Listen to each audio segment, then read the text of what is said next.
Hi folks, welcome to Lowland League Catchup. It's a little bit different this week because it's myself, Mozza, taking over from Rampant, given that he's busy with Mother's Day duties today. So I am, however, joined by Shaun. So how you doing, Shaun? I'm good, thanks. How are you? Not bad, thanks. And same as always, we'll just get straight into the games and we'll run for there, I think. So we talked at length in the last podcast about the games midweek and how important they were going to be. We, as a trio, went to the East Kilbride Spartans game where Kilby ultimately went ahead and clinched the league title. We're joined by Ronan, who runs the SLFL.co.uk website as well now. But it was a just result, I think you'd agree, Shaun. Yeah, no, it was. I think the two sides put on a good show. And I think in the end, East Kilbride, they did run out, deserved winners, but Spartans, especially when they brought Jack Smith on, they definitely had an impact, and if they'd gone away with a point, I don't think you could have really argued it. Yeah, absolutely. The other midweek game, Kelty came through against Cumbernauld, coached 1-0 at New Central.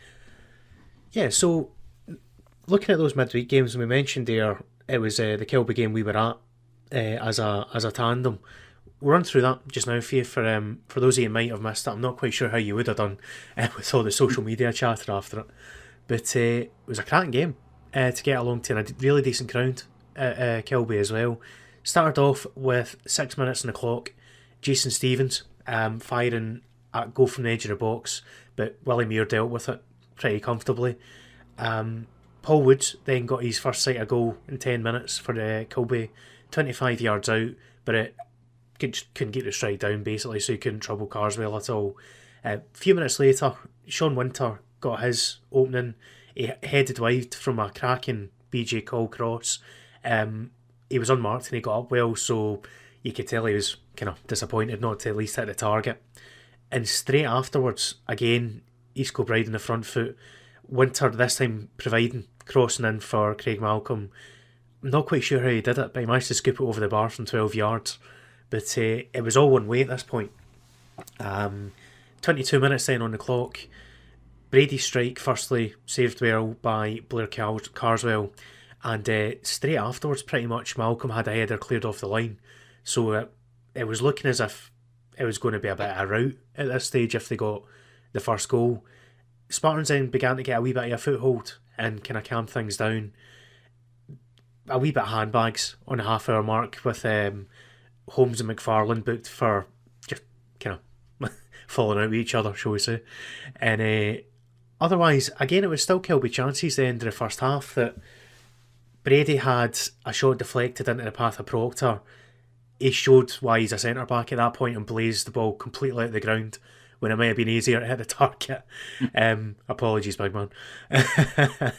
And straight after, a kind of rapid counter-attack, Malcolm really should have scored 1-1, but we need to give the credit to Blair Carswell, who had a really decent night in nets for Spartans.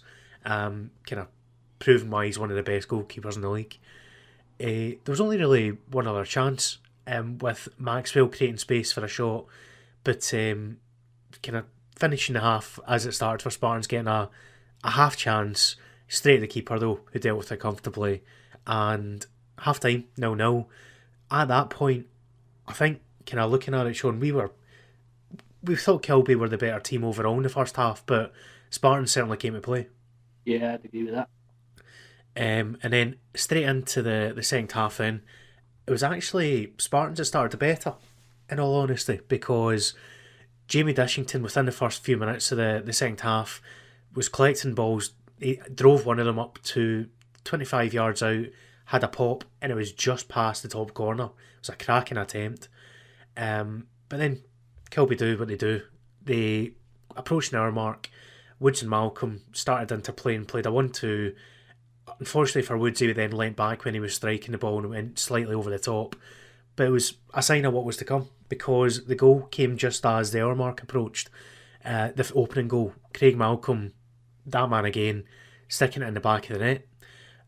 5 minutes later, though, at this point, Jack Smith came on for Spartans and largely changed the game. He almost nipped in straight off. BG called just thwarted him. But basically, he was making darting runs in behind. The EK backline and getting a bit of joy. Again, a minute later, he had another chance very similar, forcing Muir this time to make a save to his near post. And in the 68th minute, finally, it happened. Spartans got their equaliser through McDonald. Smith with a bad touch. It came perfectly through to McDonald, though, and he drilled it into the bottom corner. If you ask Smith, though, I suspect he'll probably tell you he meant it as a pass, but we'll see. But yeah, 1-1.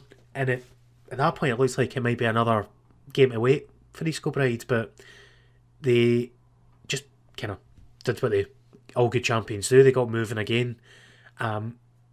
Malcolm had another chance, but again put it over the bar from a knockdown in the box.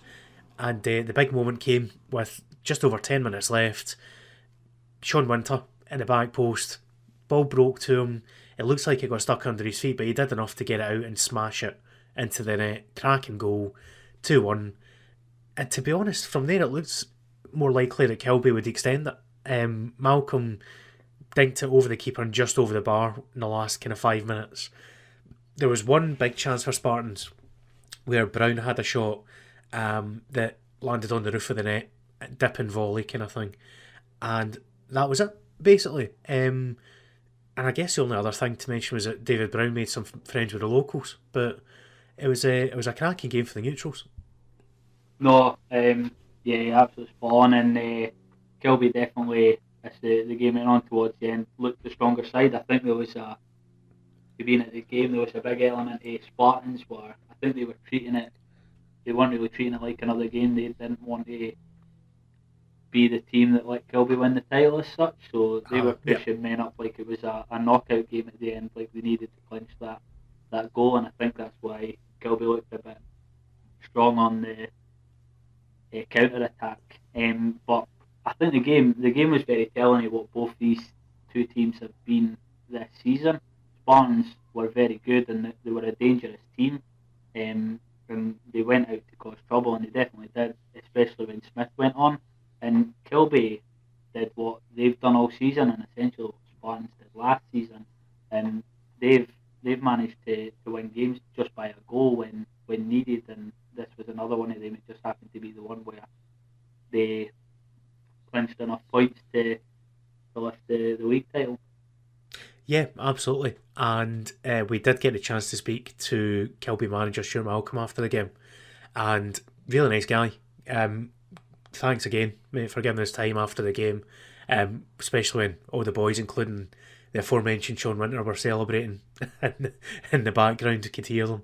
Yeah. But yeah, it was interesting kind of hearing his thoughts on it, and then looking ahead to the playoffs as well, which are obviously some we'll touch on later on with the Highland League and the situation there.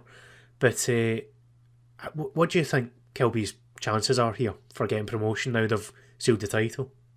I think if they do what they've done all season, and they just go out and they're clinical, and they don't need to show off, they don't need to do anything special, they're just going out there and getting the wins. And you know what, when they face what looks like it'll be Cove, possibly Brora, they're facing another team that's obviously done the same, although I think up in the Highland League they've been dominating their games. They've not faced this. I don't think the league's as competitive as the Lowland at the moment. Mm-hmm. So I don't know how. I think Kilby will have the advantage in that sense, and then they're going to go away and play a team that's not been so used to winning when they play a team at the bottom of SPFL 2. So I think they've got a good chance, but as Stuart said when we were speaking to them, they're not going to go in there, relaxed thinking that it's in the bag. I think they're going to prepare for it well, and they've got they've got games against BSC and Kelty still to go. I mean, Yeah. if you wanted 2 warm-up games to get ready for some playoff games, I mean, could you pick a better 2? Well, they've got plenty of competition, put it that way. Absolutely. They're not going to find any of those games as kind of easy throwaway wins, are they? So everyone's primed for them. If it's not going to be this year, then when's it going to be, you know? So obviously, podcast fully behind you boys as you push your way on to, fingers crossed, getting promotion. We'll see what happens. But yeah, we'll touch another midweek game just briefly as well. Do you want to run us through it, Sean? Yeah, so I was quite fortunate that I was probably at the football more than I was in my house over the past week, and I was back at the football on Wednesday night to watch Kelty versus Cumbernauld Colts. A bit of a frustrating game, I think, for Kelty and probably Cumbernauld as well, especially come the end of the game. So there was a lot of chances early on. There was a lot of early pressure from Kelty, and within 5 minutes, there'd also, I believe Brian Ritchie had hit the bar from a header off a corner. 12 minutes in, Christie had to come running out his box as Stephen O'Neill had taken the ball 1-on-1. He actually managed to get around him, but some good defending by Leighton stopped the tap into the net. The ball ended up going wide. And then it was McCarthy that got wiped out on the 15th minute, and Hubby's free kick was stopped by the Colts. We know how dangerous Hubby can be from set pieces, so it was still 0-0 at this point. There was some really good play from Brian Ritchie then, who sent much on his way, but the shot again, it went out and it was another corner for Kelty. And again, set pieces, there was another great chance from that corner, and it was Sean O'Neill that had his header saved at point blank by Pettigrew. There was this was another one of the Kelty tweets that got retweeted by Old Firm Facts, but the referee had to stop the game as the Kelty subs were warming up at the side in yellow bibs, which was causing them a bit of a distraction. I think nearly called them for offside a couple of times. So yeah, there was a wee stopping play then.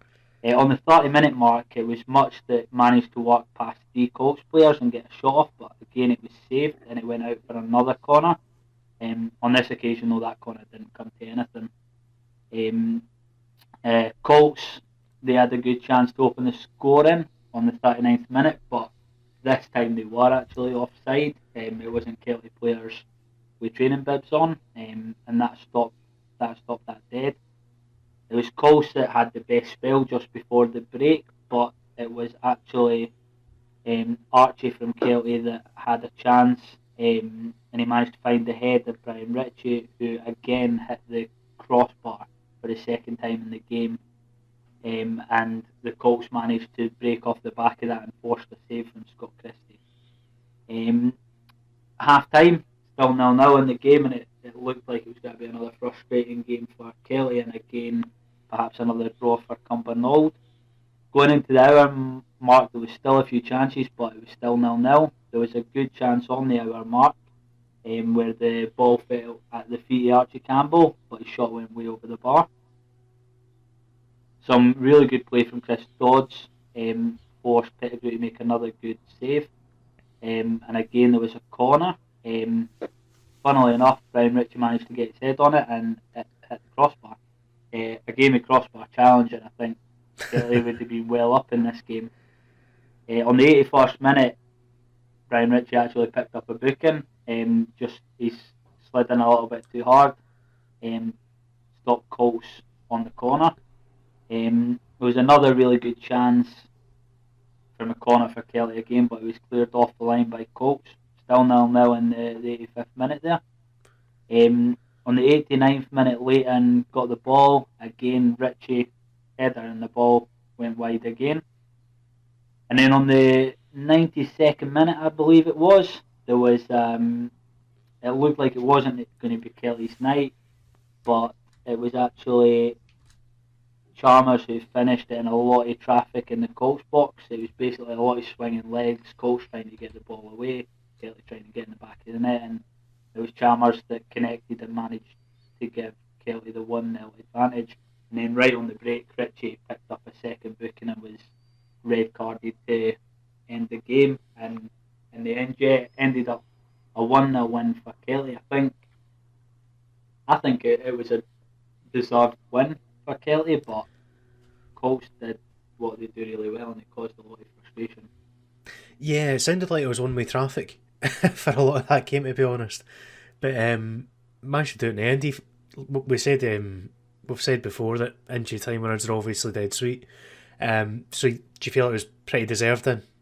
I think in the end, yeah, especially when you hit the crossbar 3 times. Yeah. But you know what, Colts, they did a really good job of you keeping it at 0-0. A little bit of luck involved, and they had their chances as well. Both keepers made some excellent saves that could have quite easily been a few goals in this game. Right, and the other thing, just before we move on, Chris, who was at the game, Rampant, as you might know him, caught up with Barry Ferguson after the game, so we'll jump to there and we'll go on after that. Barry, obviously a really good win today. Quite frustrating at parts because it looked like we might have not got the win. Ritchie hit the bar 3 times with a header, but we got there in the end with Kieran Chalmers bagging it. The performance wasn't frustrating. I thought the performance was excellent. I thought we dominated the vast majority of the game. We created probably 10, in between 10-12 chances. As you say, we hit the bar 3 times. Listen, it was a hard one on Saturday for us. That's the first probably second half of 45 where I've been really disappointed in the boys. But the game, my response, look, Cumbernauld, they're a good outfit. You can see why they went to like Kilbride and got a point. They're a well drilled unit. And I thought at times it was going to be one of the nights. But let's be honest, the boys' determination, desire, attitude, whatever you want to call it, was second to none tonight.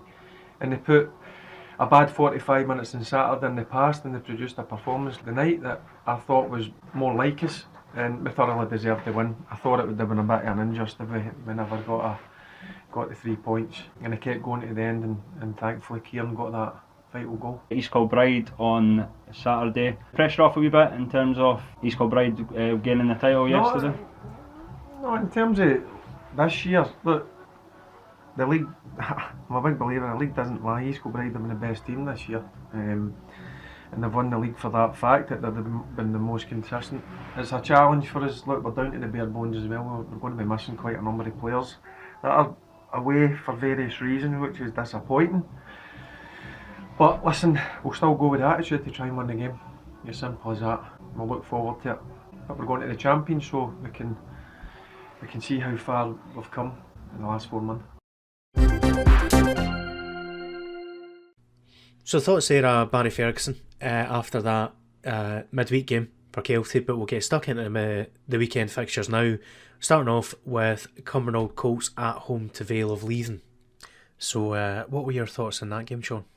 So Cumbernauld, they played 2 games. They played that game against Kelty in the middle of the week where they probably feel a bit frustrated that they didn't go away with a point after taking it right down to, I think, the 92nd minute when Kelty nicked the winner at the end. But they were also in action against Vale at the weekend, so it was a bit of a quieter game for them. It was Craig Murray that scored the opening goal after 23 minutes to give Colts the lead. And then Vale were awarded a penalty about 15 minutes after that. And it was Mark Berry from the penalty spot that slotted it away to make it 1-1. 1-1 at half time, and it looked like when the second half started, it looked like the game might have ended that way, but it was Craig Henderson that nicked the goal right at the death to make it Cumbernauld Colts 2, Vale 1 in the first game of the weekend. So Cumbernauld coming away with the win there and keeping the pressure on East Stirlingshire. There's a wee bit of a battle going on there for 6th place. Yeah, absolutely. It's quite an interesting battle now, and we'll obviously get into the other games as we run around. But well, what do you make of the scoreline? Because before this one, when we were talking about it last week, I think this might have been one of the games that there was a bit of disagreement on when we were predicting who was going to come through, either be it Colts or be it Vale pulling off a result. Yeah, no, it was. I think I'd put Vale down to win this one, and I think I was basing that a little bit on the Colts' recent form of not really being able to finish them off, finish the games off. But I think it's a fair result. And yeah, Cumbernauld went out and did what I didn't think they were going to do, just based on the recent form. So no, it's a good result for them, and I don't think Vale will be too upset, but maybe a little bit frustrated that they took it right down to the final minutes for Cumbernauld to pinch it.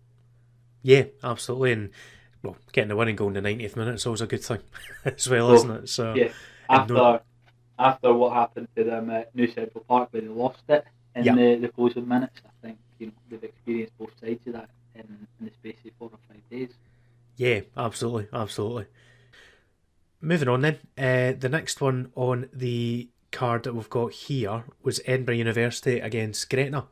And again, quite an exciting game for the sounds of things. So Sean, do you want to run us through that one as well? Yeah, absolutely. So this was the highest scoring game of the weekend. Ultimately 5 goals in it. It was Gretna that opened the scoring on the 11th minute with Dean Watson giving Gretna the 1-0 lead. But after another 25 minutes on the 37-minute mark, it was Ross Waters who got his first to make it 1-1, which meant the game went into half time. Looking pretty even. It was 1-1, each side having their fair chances. But to open the second half, it was Edinburgh Uni that started off stronger, and after 46 minutes, it was Mark Waters, no relation I believe, that gave Edinburgh Uni the advantage, gave them a 2-1 lead there, and not wanting to rest on the laurels after 60 minutes, it was the other Waters, Ross, that went and gave them a 3-1 advantage. Kevin Connolly scored for Gretna to make it 3-2 on the 76th minute, gave them a little bit of a chance here, but ultimately it was Edinburgh Uni that ran out winners, 3-2 on the day, and that keeps a pretty exciting battle between the two uni teams going as we near the end of the season. Yeah, absolutely. I suspect Gretna will probably be disappointed not to have pulled something out of that game, given that Connolly got the goal with 15 minutes odds left there. But it's been kind of two teams that have been up and down a wee bit, in all honesty. So we need to give props to Edinburgh Uni, I think. I'm not sure if any was actually tipped them to win. But it was one of these games that was just a nightmare to try and call. So plenty of entertainment down at Peffermill, certainly with the 5 goals and plenty of action as well. But so that as you say, gets the Uni battle continuing on. Yeah, they're two teams that it's hard to, if anybody's playing Gretna or anybody's playing Edinburgh Uni, you sometimes sit and think to yourself, these two teams could pull out a win. So when the two of them go up against each other, well, it's just chaos trying to guess who's going to win this one, because they're two teams that on their best day they're superb, but on their worst day they can really struggle. So going head to head, that was definitely a difficult one to call, and I think 5 goals shouldn't really come as a surprise. No, absolutely not. After that, we've got Whitehill Welfare, possibly playing their last couple of games as a Lowland League side, hosting Informe Stirlingshire. And it kind of played out as you'd expect, I guess. We again talked about this one last week, and we could only see one winner, and so it proved. So within the first minute, Shire were straight on the front foot. Not quite sure who got the shot in, but it was over the bar, and basically it was a frantic pace. Shire within the first 5 minutes had 2-3 good chances. On the 8th minute, Jamie Gallagher went closest at that point with a volley that clipped the top of the bar. Welfare, not to be kind of outdone, they did have their moments. 10 minutes gone, David Maskery forced a save from Jamie Barclay, but that led into 2 corners. Again, they caused Shire problems from them, but the lines were cleared ultimately. And then Shire started turning the screw. So 13 minutes on the clock, Ross Allam had a header at the back post that went just wide. That was a sign of things to come, because just a minute later, Stephen Brisbane got the noses in front for the Black and Whites. and they didn't wait too long to kind of to extend the scoreline. Ross Allam did get his name on the score sheet on the 25th minute, and that's how it went through to half time. It sounded like after a really kind of hectic and a quick frantic start, it calmed down a wee bit once it hit 2-0. Weren't too many chances either way after that until half time came round. But Welfare obviously came out the traps quite quickly in the second half. David Maskery went very, very close with a few minutes gone, just past the post with a shot from the edge of the box.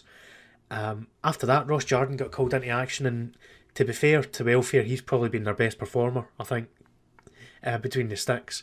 Made a stunning save to tip a shot from Gallagher over the bar, but there wasn't anything he could do on the hour mark when it became 3. Paul McCafferty heading in. He's not known as a proficient header of the ball, so it's a bit of a surprise that he managed to jump all the Welfare defence. But fair play to him, because he did what he had to do. And from there, it seems like the last half hour just played out, possibly with a wee bit of dejection from the home side. Shire were quite happy the work was done. Not any other major chances of note from what we've got here. And a comfortable in the end 3-0 winner for East Stirlingshire.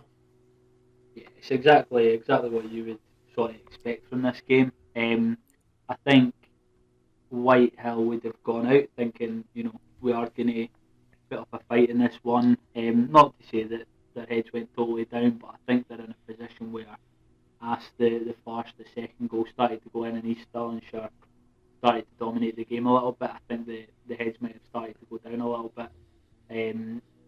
But you know what, they've come out, they've given it a bit of a fight at the beginning, they've had a couple of decent chances, and just a little bit of a tweak to a shot or a header, and they might have nicked a goal or two here, but I think anything but a Shire win, I think, would have been a bit of a shock. Yeah, absolutely. But it's one of these things. Welfare are just waiting for confirmation now. We'll get into what happened with Albeatty as well, who are the closest team to them in the league. But it's an awkward position to be in, I think, for a club of their stature and their history, and they obviously don't want to dwell on kind of the disappointments. They want to get moving the next season as quickly as at all possible and get building the squad for their own in. So they're still making games at it, making fists at it, and there's a lot to be said about that, especially with guys like Maskery obviously had a decent game. Jardine made another couple of great saves as well. So they'll keep playing, they'll keep fighting on to the bitter end. No, absolutely, and it'll be interesting to see how they fare next season. See, what they can do when they drop down. Can they build back up? Can they get back up into the Lowland League? I'm sure a lot of people would like to see them do that. So it's going to be interesting, an interesting team to keep an eye on. Definitely. Then we're into the big Edinburgh Derby now. Sorry, the North Edinburgh Derby, for those of you of a specific persuasion. So Civil Service Strollers hosting Spartans, and I guess we're calling this a fourth place derby at the minute, are we? It could end up being third, but a glorious afternoon in Muirhouse. The Spartans account said it was almost tropical, but I'm not sure we'll quite go that far. I'll let you run us through this one, Sean, if you like. Yeah, well, I was at this game, so it was warm. I wasn't quite topped off weather yet, but it was a really nice day for it. So both teams came out, and to be honest, the two teams they had a good go at it throughout this game, but it didn't quite have that spark that I was expecting. I was expecting it to be perhaps a little bit of a rougher game, a lot of goals, but both teams, I think they managed to defend quite well, and the chances, there was plenty of chances throughout the game, but they weren't really taken. Jack Smith went off with an injury, and Churchy didn't start the game as well, and they're two players who can really make a difference to those two squads. So it was an interesting game, that's certainly true. So it was 20 minutes in, we hadn't really seen much for either team. Little little shots on goal for both sides, but some really good defending as well from both sides. And it was the 20th minute that Smith went off, and Steve McDonald came on for Spartans, and it was obviously Steve McDonald's played a big part in the goal at East Kilbride the week before, so he came in with a little bit of momentum. It was his name came up a lot when I was watching this game. So there was a free kick whizzed into the box, and Steve McDonald, he was fouled, and the same time the ball found the head of Tolmay, but it was sent wide, kept the game at 0-0. There was a long throw into the penalty area as well by Steve McDonald. It was headed to the edge of the box, and David Greenhill had a pop, but again it wasn't enough to break the deadlock, and it stayed at 0-0. On the 43rd minute, you could have saw it going either way, but it was actually Spartans that broke the deadlock. It was Steve McDonald again, with a flick on to Blair Atkinson, who kept the composure, and he was just able to slide it past the keeper to make it 1-0. It went into half time at 1-0, and the two teams kicked off the second half with very, very, very tight. It wasn't like Spartans were sitting there, feeling comfortable with their 1-goal advantage. And there was an excellent shot from Ian McFarlane. A shot saving challenge from Ian McFarlane, where the Spartans Twitter, basically he had already awarded the Man of the Match award just for that sliding stop there. And there was a free kick for Spartans after David Greenhill was taken down, or scythed down. Yep. And it was Aaron Scott that floated it in, but Tommy with the head over again. 75th minute though, there was another goal, so it was Steve McDonald basically gave it a punt into the box, went high up. It was, as the Spartans man said, a very sunny day. I think there was a little bit the ball got lost in the sun, and Mark McConnell ended up heading the ball into his own net, just didn't quite connect.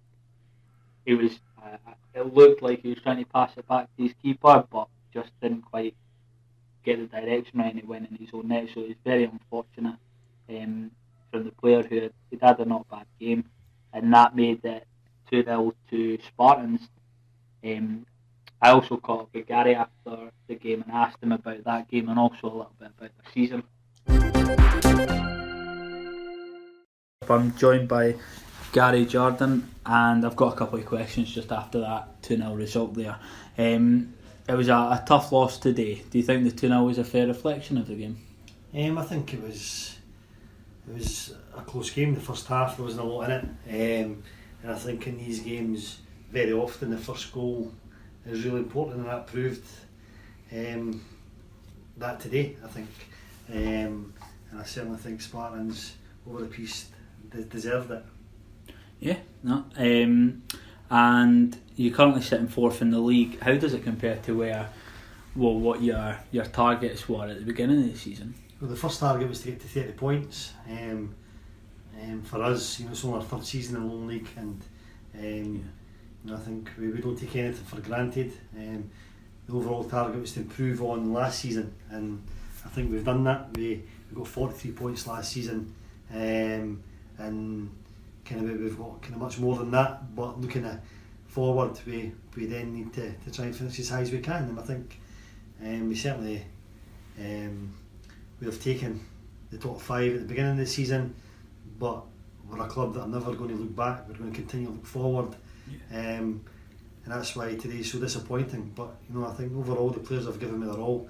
They've been fantastic through the season, and with 2 games to go there's still an opportunity to finish 3rd or 4th, and I think we can go and do that. Yeah, absolutely.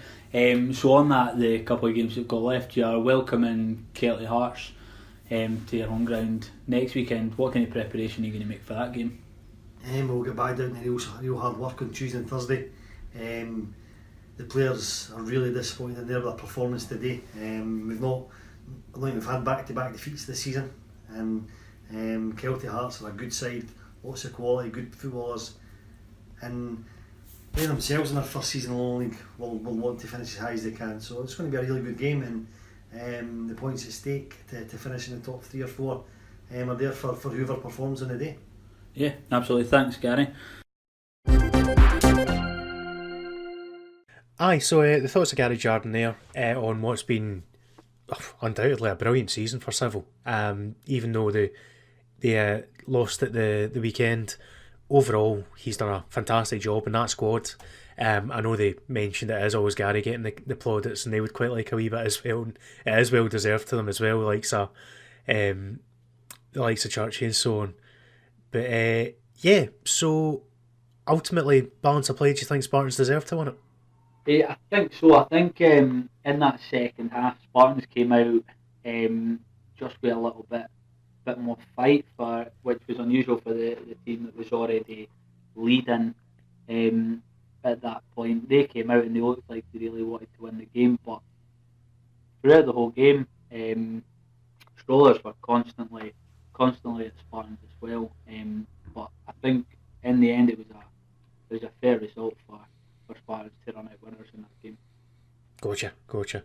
Yeah, so it makes things really interesting with the final games ahead of us. We'll get into those obviously at the end of the pod here, but it's all to play for as teams try to vie for that 4th position at, well, potentially it's Iron Brew Cup qualification, assuming things stay the same as they are.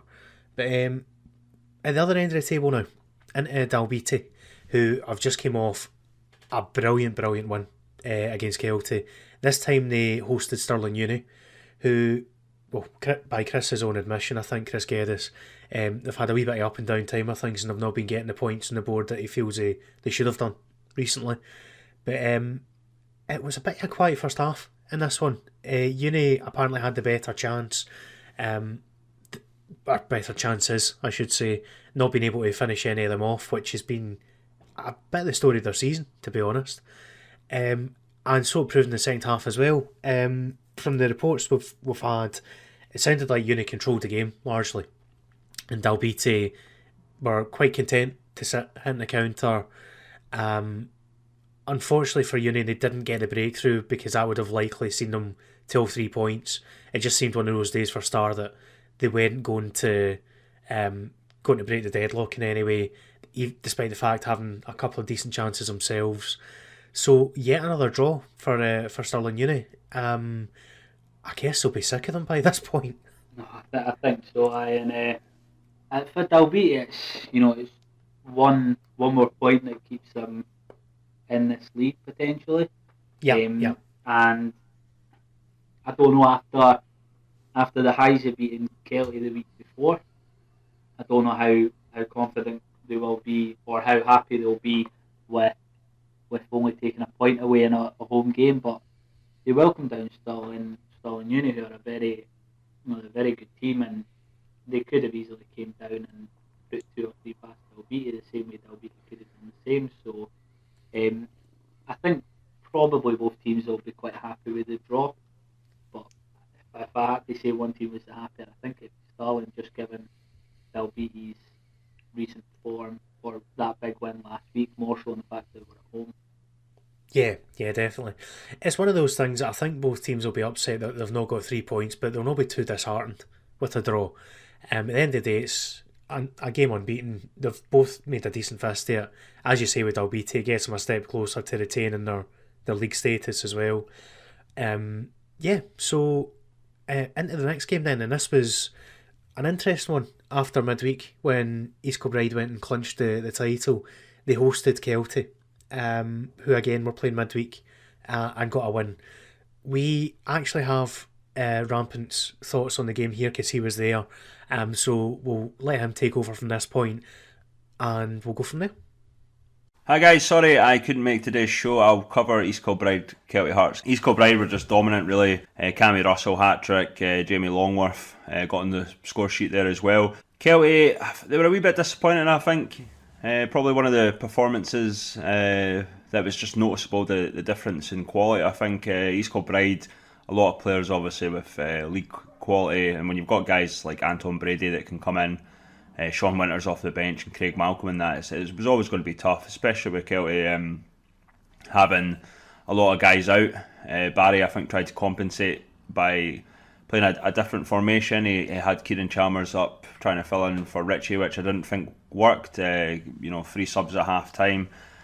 It was always going to be difficult. Could have been more, really. I think Scott Christie had a great game. Inchy really kept a lot of decent shots out in the second half, but with Kelty, I think it's unfair to judge Barry on this just coming in this season. Basically, top 4 was their aim, and they can secure that against Civil Service next week. So, yeah, I think there's a doom and gloom factor about it sometimes when Kelty get defeated, because they're so used to winning. They've got that mentality there, but give Barry a chance and get his own boys in next season. I think there's 5 coming in, so we'll see from next season what they can do, but they can meet the aim of the objectives of the season next week if they beat Civil. So East Kilbride, yeah, brilliant performance. As I say, they'll hopefully go on and win the playoffs and get into league football. It was just an East Kilbride masterclass, I think.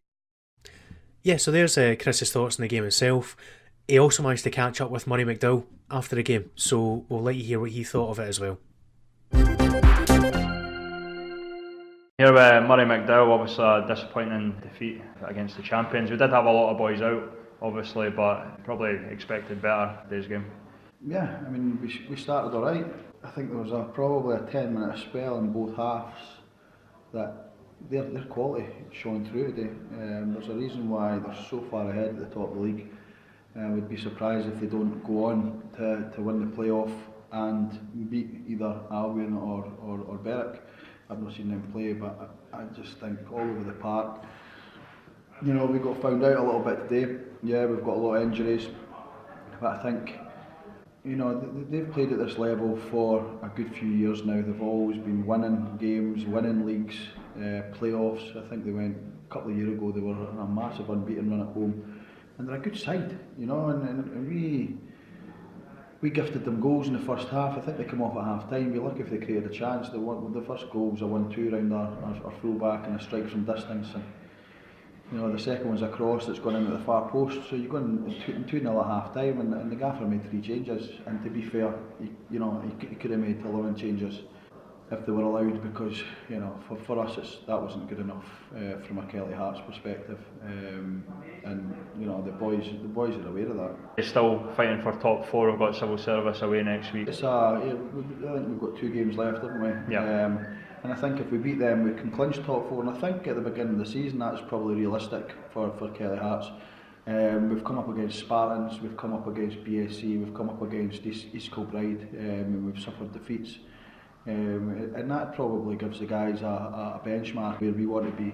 The manager's been really busy behind the scenes, working every day to make sure that we've got the players in place for next year, and he's managed to do that, and we've got 5 players coming in from a good level, professional background that'll help the guys kick on to the next level. We've got a really good unit in that changing room, really good boys, but they need to find something extra to compete at this level and to win this league, which let's not be under any illusions. When the manager came in, it was never going to happen this year. There's been a lot of turnaround, and there still will be between now and the beginning of next season. There'll be players leaving and there'll be players coming in, and we'll be focused after a good pre-season to come at places like this and be really hard to beat, and hopefully have that quality that when they lapse for 10 minutes that we score a goal, and that we get our noses in front. And I think the difference between the 2 sides today was quality all over the pitch. So yeah, the result, Kilby winning 4-0. I think Kelty will definitely be frustrated with that one. A 4-0 defeat. It's not something that they're really used to. They're a team that's got quite a winning background. They've been in the Super League, to obviously taking that step up to East of Scotland, and they've had a fairly successful season they've had a very successful first season in the Lowland League. So I think they'll be very disappointed with that game. But East Kilbride, they're a team that are playing without too much pressure at the moment. They've not got a playoff game next week, so it's not like they need to be on their A game this week. And they also, they're they're not playing for the league title anymore. That's in the bag, and I think a team that's got, you know, that they're playing with a bit of freedom, just playing for fun, if you like, I think they could be very dangerous, and they proved it on Saturday. Yeah, definitely. It could have gone one or two ways this game, and I think Stuart Malcolm was alluding to this midweek when we spoke to him, that either having an extra night off of training would see Kilby come out a bit flat, or the guys that get a chance to go out will just be on fire. And it was the latter that ended up happening, from what the scoreline suggests, certainly. I've seen a bit of frustration over social media from people not necessarily involved with Kelty, but fans and supporters, which is natural, because they've had a brilliant debut campaign up to this point. Results this kind of recently have been up and down a wee bit, as they essentially trial out a few new things and get ready for you'd expect them to go for the league next year, and that'd be their aim anyway. But you've got to give credit to Kilby, I think, in this scenario. It's not so much that kind of Kelty have gone and laid down, because that's not the kind of team they are. East Kilbride have just gone out and done the business and continued the momentum, which is exactly what they'll need to do over the next few weeks as playoff time approaches. No, absolutely, and they've got some good games, I think, to warm up, which we sort of alluded to earlier on, to lead up to what should be some interesting playoff games. So we'll kind of touch a little bit on their playoff games, if you like. Yeah, absolutely. So for those of you that don't know how the playoff itself works, the playoff structure, now that we have our Lowland champions crowned, we await to see who wins the Highland League. And the first leg will be between the Highland and Lowland champions on the last Saturday of April, the 27th, with the return leg on the 4th of May. So it's 2 Saturday games. I'm not actually sure if we know which way round they'll be yet. Sean, correct me if I'm wrong. No, they haven't announced that yet, just the dates for the first and the second leg that are out at this point. Although Gotcha. Obviously we can have a check of that before we set this out. And then after that, the winners will progress to play the bottom team in League 2. We do know which way this will be round though, because it's always the same every year. The first leg on the Saturday the 11th of May will be at the Highland or Lowland League champions, whichever one comes through the initial playoff. The second leg being at the home of the League 2 team on Saturday the 18th of May. And ultimately that will decide if we see a second team promoted from Tier 5 into the SPFL. And also we'll find out if it will be... I think it's almost guaranteed to be a Lowland team at this point, so it just depends which one it will be that finishes bottom of League 2. But if we have a look at the two of those leagues just now, Sean, starting off with the Highland, it seems to be a 2-horse race for that title. It does, but only narrowly, to be honest, because Cove Rangers have actually managed to open up a 6-point gap between themselves and Brora Rangers now. And how many games is there in the Highland League again? So there's 18 teams, which means it is, by quick maths, 34 games in a season. 36. 34? Oh yeah, no, I'm thinking they play themselves. No, you're right, 34. So they've got 3 games left, and there's a 6-point gap. So it's looking like Cove are going to be playing in that playoff. Feeling, we're not the Highland League Catchup, so I haven't had a huge look into the fixtures that are coming up, but there seems to be quite a gap between Cove and Brora so far. Cove, I don't believe they've got to play each other again, so I think this is Cove's to lose now, and they'll be kind of looking over to East Kilbride to see what they're up against when they play each other at the end of April, beginning of May. Yeah, definitely. I'm just getting Cove's fixtures up just now to have a wee nosy at them. So basically, they have their final 3 games away at Keith, away at Forres, and they finish up at home to Clachnacudden. So it's 3 teams that haven't caused any issues for them up to this point. You'd expect them to come through those and not get beaten a couple of occasions, but they have been liable to the odd draw here and there recently. I think Brora might have missed a chance when they were 1-0 up on them a couple of weeks back though, and it ended in a 1-1 draw. So I'm 99% sure it will be Cove Rangers that they come through there. And well, it'll be the second season in succession that has been Cove, because last year they took Spartans. They beat Spartans 4-0, if I remember rightly, in the first leg. Yeah. And it wasn't just a beating, they played them off the park, and it was a combination of Spartans having a tough run, and I think slightly different situation this time round, with Kilby being able to rotate and rest a wee bit. With all else kind of failing, it's going to be a cracking game regardless between them and Kilby. Yeah, it certainly is. It between the two teams as well. I think Kilby have only conceded 10, I think, and Cove, if this is all correct that I've got here, they've only conceded 11, and that's over close to 30 games each. They're conceding 1 goal every sort of 3 games, so 2 really strong defenses, and some good keepers in both teams. So I don't see it being a 4-0 either way. I think it's going to be an interesting fixture. Yeah, definitely. And both teams have got guys with plenty of SPFL experience in there as well. So we'll see how that all plays out. But it'll be a cracking game regardless. Yeah, and I think we've kind of said that we might try and go and watch the Highland game.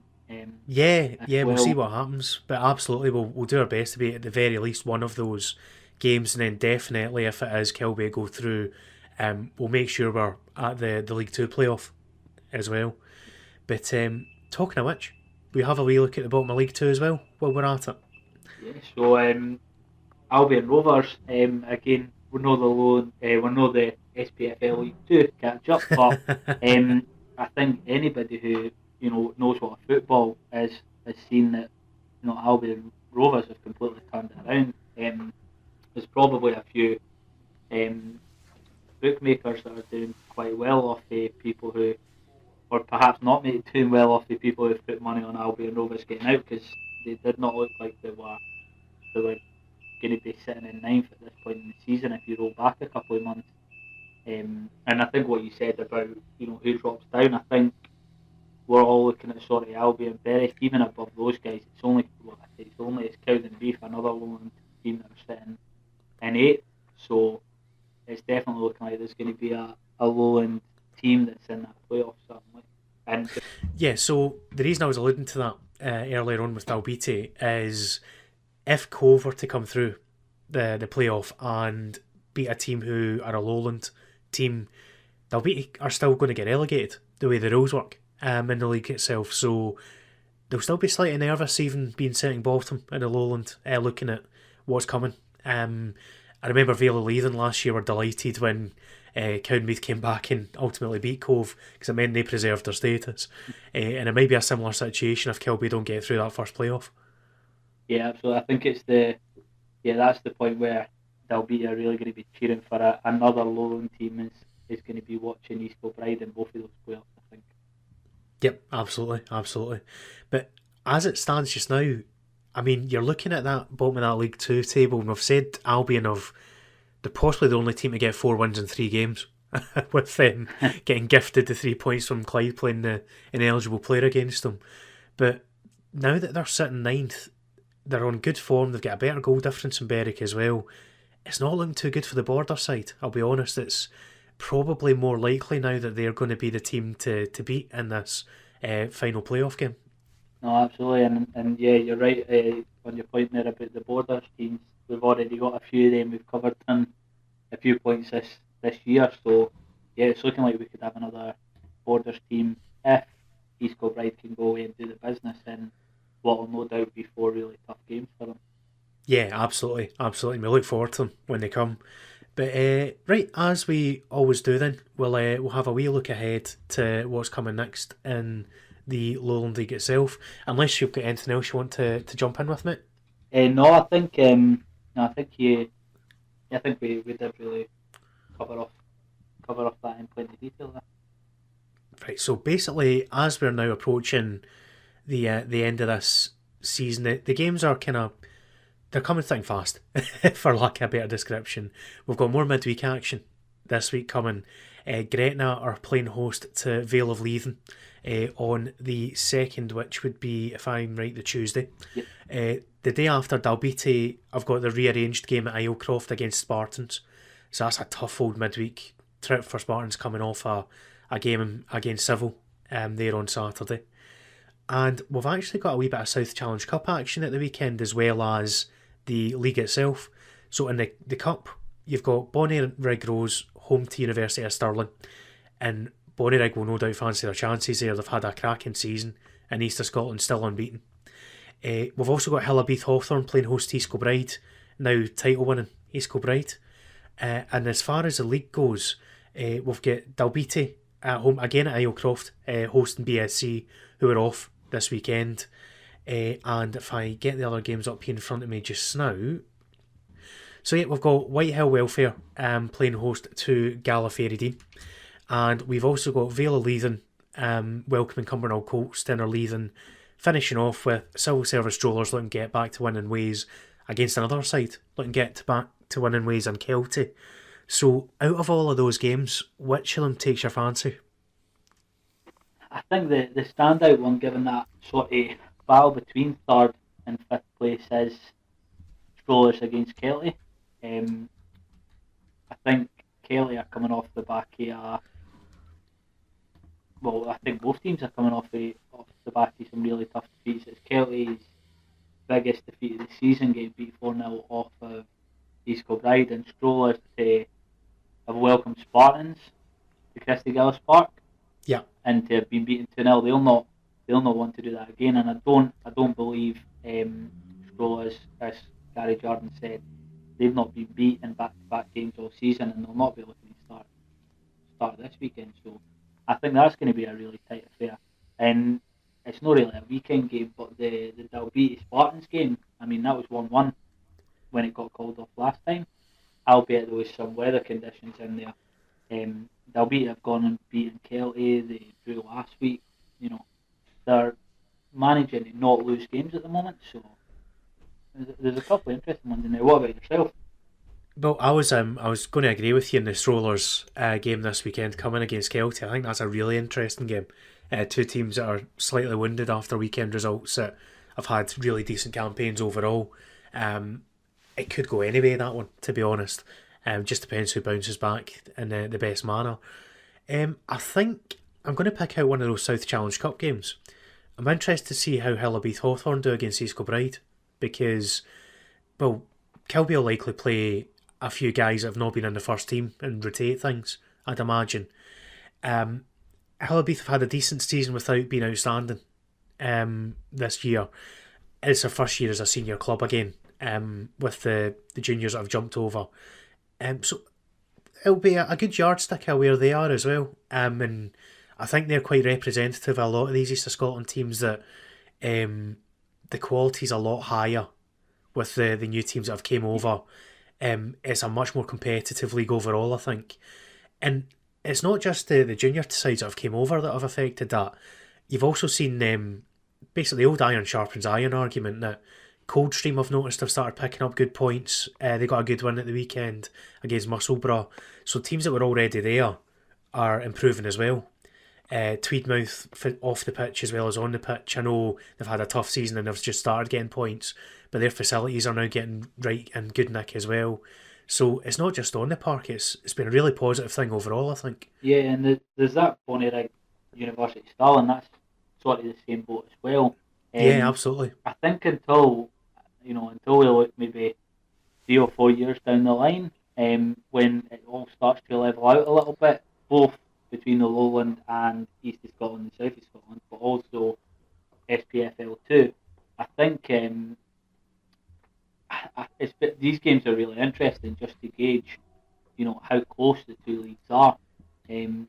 Both of those games, are going to be standout games, and although I think it'll be difficult for me not to go to Kelty against Strollers, I was definitely looking at both of those South Challenge Cup games this.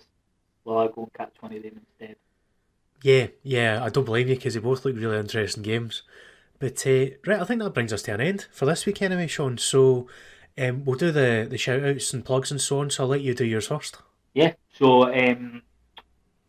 as everybody I'm sure is aware by now, are on the Facebook page, so you can find us just by searching for Lowland League Catchup on there. Yeah, and on Twitter you'll find us at official Catchup as well. It is normally Rampant that runs that account, so bear in mind there might be some poor humour on there. It's definitely not as a result of either of our efforts. But where are you on Twitter as well, Sean? Yeah, I'm on Twitter as well. You can find me at, I think it's at Spedding Shaun. I'm kind of new to Twitter, to be honest, but yeah, I'm on there as well, and I tweet bits and bobs every now and again.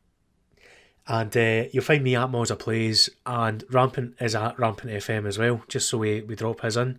But thank you again for joining us this week. A wee bit of a changed kind of lineup, and no doubt a slightly different podcast because of it. Appreciate you sticking with us to the end and listening through, and we will see you guys again next week. Yeah, thanks for listening.